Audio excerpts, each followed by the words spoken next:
Après plusieurs semaines de travaux, la municipalité d'Arès réceptionnait les aménagements du rond-point entre l'avenue de la Libération et le boulevard de l'Aérium. Giratoires et enfouissement des réseaux ont notamment été réalisés. J'ai trouvé très intéressant et très important de faire ce petit moment de rencontre des élus et des entreprises qui ont travaillé sur la réalisation de ce rond-point au croisement de la route d'Andernos et c'est-à-dire l'avenue de la Libération et du boulevard de l'Aérium à Arès.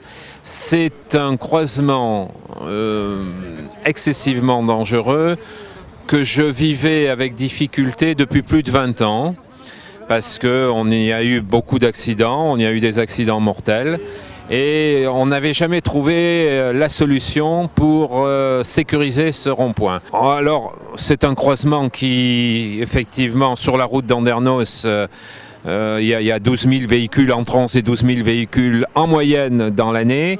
Et c'est le croisement du boulevard de l'Aérium qui conduit à la maison de santé, au centre médico-chirurgical. On a réussi à trouver, le département a acheté un petit bout de terrain, on a réussi à faire un aménagement type rond-point. Un rond-point qui est franchissable bien sûr, mais qui sécurise complètement et il est en fonctionnement pratiquement depuis un mois maintenant.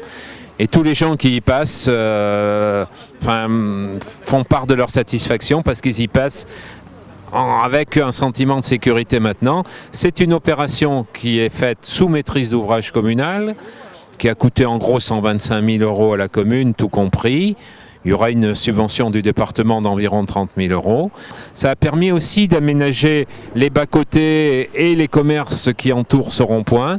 Et puis à partir du mois de septembre, il y aura un aménagement fait par le conseil départemental concernant les arrêts de bus qui sont de part et d'autre de ce rond-point. Ça a été l'occasion pour le CIBA de faire des mises au point de son réseau sur des petits dysfonctionnements et ça a été aussi pour la commune l'occasion d'enterrer des équipements électriques parce qu'il y avait là un énorme poteau qui portait et le téléphone et l'éclairage public et tous les réseaux d'alimentation électrique.